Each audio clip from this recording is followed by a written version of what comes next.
Estás escuchando Mark y To, porque entender el mundo no tiene que ser aburrido. Aquí se encuentran verdades, historias y se sirve un café fuerte para que despiertes.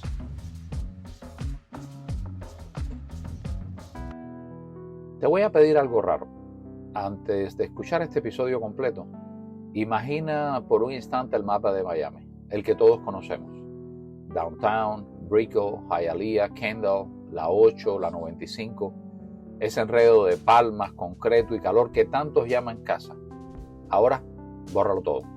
Borra esos rascacielos, borra las playas llenas de turistas, borra el aeropuerto, el puerto, el tráfico, borra hasta el cafecito y quédate con el pantano, con los mosquitos, con el calor sin aire acondicionado, con los cocodrilos o alligators y los manglares, porque así era Miami antes de ser Miami. Y en medio de esa nada, una mujer se atrevió a decir, aquí va a haber una ciudad.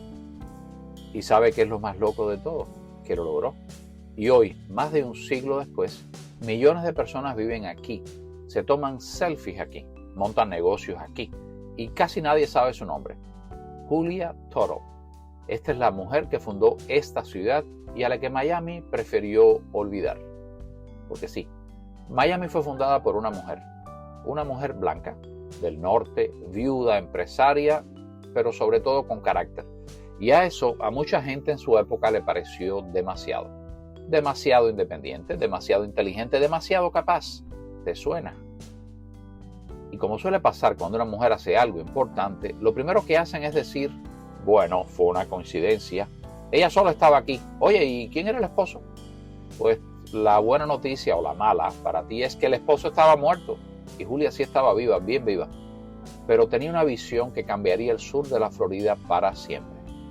Y mira, si tú vives aquí en Miami o has pasado por aquí, o alguna vez pensaste en mudarte a este paraíso tropical o capital de América Latina, tienes que conocer esta historia, porque no solo es la historia de Julia, es la historia de cómo se construyen las ciudades, de cómo se borran las mujeres y de cómo una persona sola puede crear algo que cambie vidas por generaciones. Hoy, Miami es símbolo de lujo, de exilio, de mezcla cultural, de todo. Pero antes de todo, Miami era barro y ella era la única que se atrevía a verlo como futuro. Vamos a retroceder un poco. Antes de que Julia Tuttle soñara con palmeras y trenes, vivía en Cleveland, Ohio. Sí, ese lugar donde las palmas no crecen y el invierno muerde. Estamos hablando de mediados del siglo XIX. Una época donde si eras mujer y hablabas mucho, te mandaban a rezar o a casarte o a desaparecer. Pero Julia, no. Ella no era de las personas que se quedaban calladas.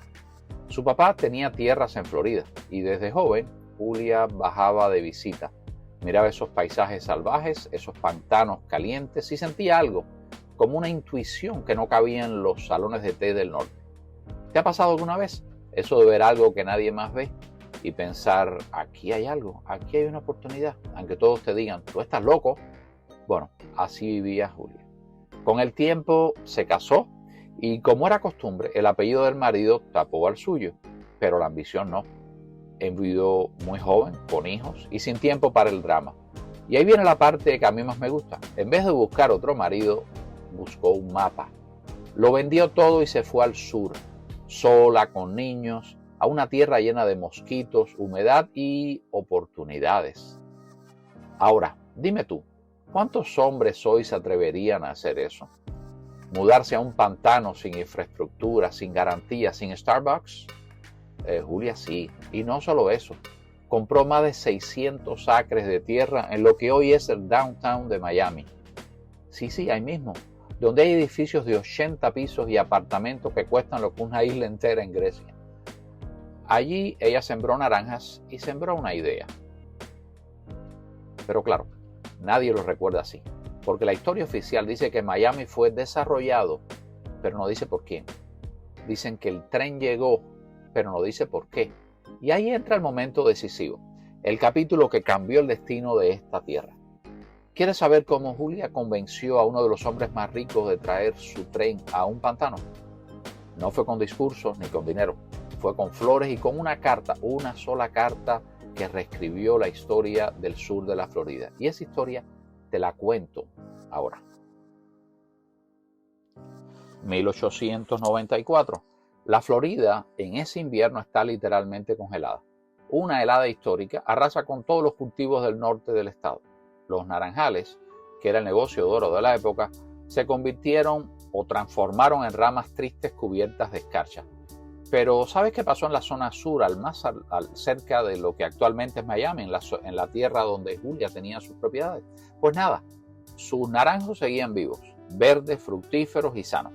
Y esa helada fue una desgracia para muchos, pero para Julia fue la prueba que ella necesitaba. Y ahí en ese punto entra él. ¿Quién es él? Henry Flagler. Este era un magnate del petróleo, el padre del ferrocarril en la Florida, multimillonario además y amigo del célebre Rockefeller, un tipo con dinero, poder y digamos que tenía muy poca fe en los pantanos. Julia le había escrito un poco antes, le decía que trajese el tren al sur, que aquí había potencial, pero él no quería saber nada de eso, demasiado lejos, demasiado salvaje. ¿Pero qué hizo ella? No le insistió, ni le rogó. Le envió una caja con flores de naranjo, las célebres azahar, y una carta. Sí, así como lo oyes, una carta y unas flores. Le dijo, mire, señor Flagler, mientras el norte se congela, aquí florecen los cítricos. ¿Qué más prueba necesita de que esta tierra vale la pena? Y mis amigos, con esa jugada, Julia no solo le mostró un clima favorable, le mostró una visión. Ella no tenía millones, no tenía ejército, pero tenía inteligencia emocional y el timing correcto. Y eso en los negocios vale más que todo lo demás.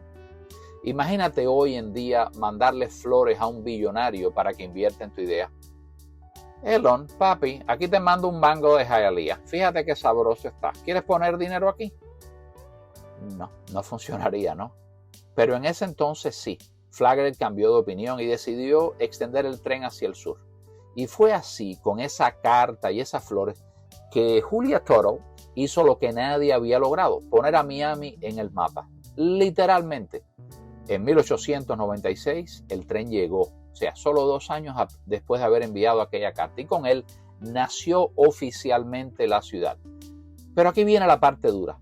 Cuando la ciudad se inauguró, ¿sabes quién no estaba al frente de la ceremonia?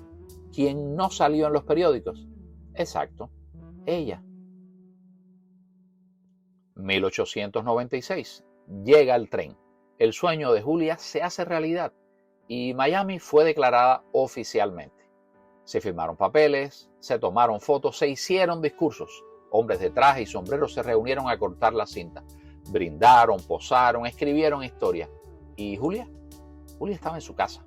No estaba invitada, ni fue mencionada y mucho menos celebrada. Y ahí empieza el borrado histórico, el de ella. Así como el de tantas otras mujeres que abren puertas que luego otros se apropian. Julia Tuttle, que había ofrecido su tierra, su visión, su empuje, no fue la primera alcaldesa, no fue nombrada fundadora, ni siquiera tuvo un lugar de honor en la ceremonia. Y eso no fue accidente, mis amigos, fue parte del sistema. ¿Por qué? Porque era mujer y porque no respondía a ningún partido político ni a ninguna red de poder. Y claro, porque no le interesaba figurar tampoco, le interesaba construir. Y eso para los libros de historia es más fácil de ignorar. ¿Sabes quién sí fue recordado? Los que llegaron después con el cheque en la mano para comprar. Esos que compraron terrenos baratos y lo vendieron con nombre italiano. Los que nunca vieron un mosquito que pusieron sus nombres en los mapas. Brickell, Flagler, Fisher, todos bien colocaditos, ¿verdad? Y la Julia, la Toro, aquí hay una estatua pequeña, escondida y rodeada de tráfico. Julia murió en 1898, 2 años después de haber cumplido su sueño. Murió pobre, murió endeudada y olvidada por la ciudad que ella misma había creado. Y uno se pregunta, ¿cómo puede ser que la única ciudad en Estados Unidos fundada por una mujer no lo cuente con orgullo? ¿Cómo puede ser que tantos vivamos aquí y no sepamos su nombre? No estamos hablando de hace 1000 años, estamos hablando de hace un poquito más de un siglo. Y si no lo contamos nosotros, ¿quién lo va a contar? Julia no dejó discursos grabados, no dejó libros con su nombre, ni monumentos con mármol brillante. Pero dejó algo más importante, una idea. La idea de que lo imposible se puede construir, que no hace falta permisos ni aplausos para fundar algo que dure más que uno mismo. Y sin saberlo, Julia también dejó un modelo, el de la persona que llega a una tierra desconocida y en vez de pedir, aporta, en vez de temer, se adapta, en vez de hablar de límites, habla de posibilidades. Dime si eso no te suena familiar, porque esa historia también es la de millones de personas que han llegado a Miami buscando futuro. Cubanos, venezolanos, haitianos, nicaragüenses, colombianos, dominicanos, etcétera, etcétera, etcétera. Gente como tú, como yo, cada uno con su propio tren, cada uno con su carta interior y todos con una flor que quieren sembrar. Julia no lo sabía, pero su tierra algún día sería refugio, sería negocio, sería bulla, sería hogar, sería cafecito, pupusas, gallo pinto. Y si ella hubiera podido ver el Miami de hoy, seguramente le habría sorprendido la cantidad de idiomas, los colores, los olores, los acentos, pero también le habría dolido saber que nadie recuerda su nombre. Porque en Miami habla mucho y se habla mucho aquí de sus fiestas, de su música, de su progreso, pero casi nunca se habla de sus raíces ni de su fundadora. Y ¿sabe qué es lo más bello? Que a pesar de eso, ella sigue aquí, en cada esquina donde alguien empieza de cero, en cada mamá que trabaja sin que nadie se lo reconozca, en cada persona que decide creer en algo antes de que los demás lo vean, en cada persona que llega, no importa de dónde, de cualquier sitio del mundo, pensando y soñando en el futuro. Y la historia de Julia no es solo una curiosidad local, es un espejo que nos obliga a preguntarnos cuántas otras historias como esta se han perdido, cuántas otras mujeres fundaron cosas y luego fueron borradas. Julia no pidió estatua, no pidió que nadie le pusiese su nombre a una calle, no pidió fama, pero lo que hizo es más grande que cualquiera de esas cosas. Ella sembró una ciudad, literalmente, en una tierra que nadie quería. Ella vio futuro y en lugar de esperar que alguien más lo hiciera, ella lo hizo. Hoy, más de 100 años después, tú y yo estamos hablando de ella, grabando este episodio y contando una historia. Y eso también es una manera de hacer justicia.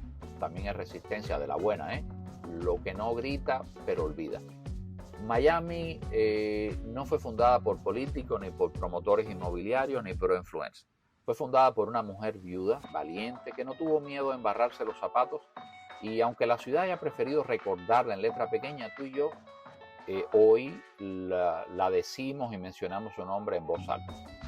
Esto fue Marquito, porque entender el mundo no tiene que ser aburrido. Y si este episodio te dejó pensando, compártelo con alguien que vive en esta ciudad, con alguien que haya fundado algo, aunque nadie se lo reconozca, y con una de esas mujeres que nos rodean, nuestras madres, nuestras hermanas, nuestras amigas, nuestras jefas, que queremos tanto.